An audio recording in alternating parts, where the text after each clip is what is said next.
दोस्तों नमस्कार, मैं जगन्नाथ गौतम सियासत हिंदुस्तान यूट्यूब मंच पर आपका स्वागत है। दोस्तों, आप माने या ना माने, जो सच्चाई है तो सच्चाई है। दोस्तों, आज आप देख रहे हैं कि देश का बेरोजगार युवा इस सरकार से कितना दुखी है, नाराज़ है और एक एक पैसे के लिए तरस रहा है। जो दिल्ली में जंतर मंतर पर कॉकरोच जनता पार्टी के नाम से जो आंदोलन चल रहा है, लगातार चल रहा है, उसमें देश भर से, यूनिवर्सिटी से, कॉलेजों से, स्कूलों से विद्यार्थी, छात्र, कॉलेज के छात्र, यूनिवर्सिटी के छात्र पहुंच रहे हैं और भी समाज सेवी और कई बुद्धिजीवी उसमें भाग ले रहे हैं। यानी देश का जो युवा वर्ग है, जो करोड़ों में है, जो सबसे ज़्यादा जिसकी आबादी है, वो आज मोदी सरकार के खिलाफ है। इसके अलावा जब से ये राम मंदिर में, अयोध्या में 200 करोड़ से ज़्यादा की चोरी, गहनों की, चांदी की सिल्लियों की, सोने की ईंटों की चोरी का भंडाफोड़ हुआ है, उसके बाद तो देश देहात तक पूरे देश में इस सरकार को गालियां पड़ रही हैं और लोग कह रहे हैं कि छोटे छोटे मछलियों को पकड़ा जा रहा है। जब मंदिर के निर्माण से लेकर सारा कुछ मंदिर का कंप्लीट होने तक, हालांकि कंप्लीट नहीं हुआ है, मोदी जी श्रेय लेते हैं, तो इस हज़ारों करोड़ की लूट का श्रेय भी मोदी जी को ही जाएगा या आरएसएस प्रमुख को ही जाएगा। वो इन आरोपों से बच नहीं सकते और इसकी सज़ा कालांतर में उनको मिलेगी। फिर तीसरे नंबर पर आते हैं संत समाज। आप देख लीजिए देश का संत समाज, जिसमें बड़े बड़े प्रमुख देश के संत नेता हैं, वो इस सरकार का भयंकर विरोध कर रहे हैं। योगी जी का विरोध कर रहे हैं, मोदी जी का विरोध कर रहे हैं, भाजपा का विरोध कर रहे हैं और आम आदमी तो विरोध कर ही रहा है। दोस्तों, इसी तर्ज पर जो उद्धव ठाकरे की पार्टी शिवसेना के एक प्रवक्ता हैं, उन्होंने तो दावा किया है कि यदि चुनावों में वोट चोरी नहीं होती तो कई राज्यों में विपक्ष की सरकार होती और केंद्र में राहुल गांधी प्रधानमंत्री होते। दोस्तों, आप जानते हैं कि जब 1975 में श्रीमती इंदिरा गांधी ने गलती से देश में इमरजेंसी लगा दी थी और विरोधी नेताओं को, आरएसएस के लोगों को जेलों में ठूस दिया था, तो उसके बाद जब 1977 में चुनाव हुए थे, नई जन्मी जनता पार्टी ने इंदिरा कांग्रेस को उखाड़कर फेंक दिया था और जो वो पूर्ण बहुमत में थी, वो सिर्फ 154 सीटों पर आके अटक गई थी, जिसमें सबसे शक्तिशाली उनके बेटे संजय गांधी और इंदिरा गांधी भी चुनाव हार गई थी। तो दोस्तों, जब तक जनता चुप है, लेकिन लोकतंत्र में जब जनता सड़कों पर उतरती है तो अच्छे जो तानाशाह हैं उनको भी उखाड़ फेंकती है। दोस्तों, इसमें दो राय बिल्कुल भी नहीं है और अब हालात कुछ ऐसे ही बन रहे हैं।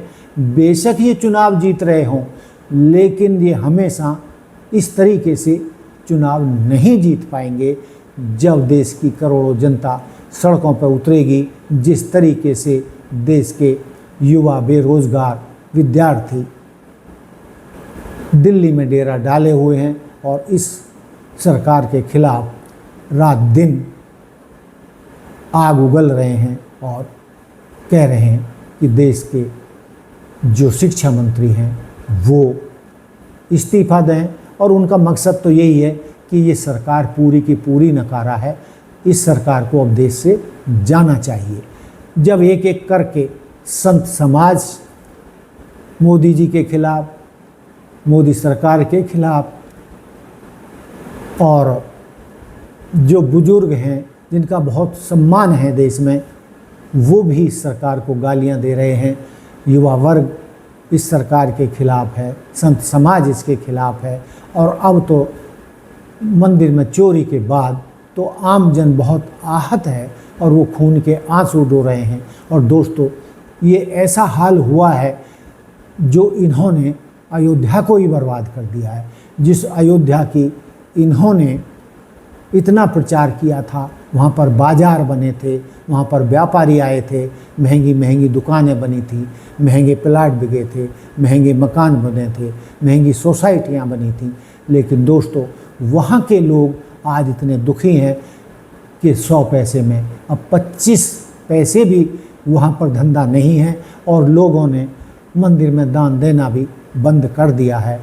तो इस तरीके से दोबारा से अयोध्या भी मरने लगी है और मंदिर का भी हाल बुरा हो रहा है। और जो बुरा हाल हुआ है, इन लुच्चे लफंगे बेईमान भक्तों के कारण हुआ है। आरएसएस के जो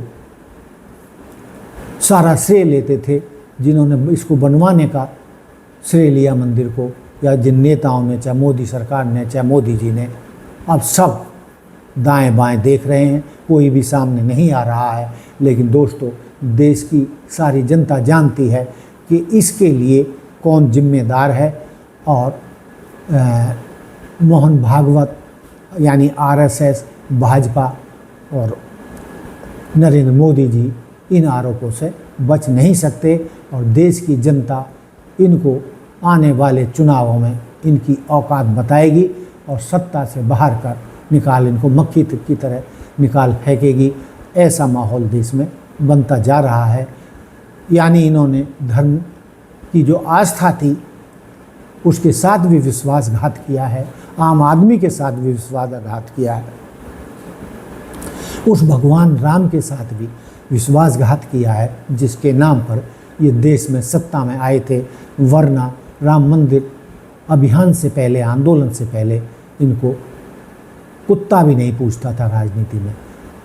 543 में सिर्फ इनकी 2-2 सीटें आती थी। 1984 के चुनाव में सब ने देखा है। और दोस्तों, यही हाल रहे।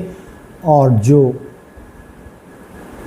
मंदिर से जो इनके खिलाफ आवाज़ निकली है, इनका हाल दुर्गति होनी है, और अब इन्हें सत्ता में कोई नहीं ला सकता 2029 के चुनावों में। और यहाँ तक कि ये भी माना जा रहा है कि जो विधानसभाओं के चुनाव होंगे, विशेषकर उत्तर प्रदेश में भी भाजपा की हार तय है। और उन 2029 के लोकसभा चुनावों में भी माना जा रहा है कि नरेंद्र मोदी अब कोई चुनाव जीतने वाली शख्सियत नहीं रहे, और 2029 में मोदी और भाजपा का सत्ता से बाहर होना तय है। तो दोस्तों, ये था मेरा मुद्दा। आपको कैसा लगा? आप सहमत हैं तो आप मुझे कमेंट्स करके बता सकते हैं कि जो मोदी जी, भाजपा और आरएसएस ने देश की जनता के साथ आस्था में गद्दारी की है, मंदिर में लूटपाट की है, डकैती की है, उसका श्राप इन्हें जरूर लगेगा। और बहुत सारे संत ऐसी ही भविष्यवाणियाँ कर रहे हैं। तो दोस्तों, देखते रहिए सियासत हिंदुस्तान। जय हिंद, जय भारत, जय संविधान। नमस्कार। Like, subscribe and share. धन्यवाद।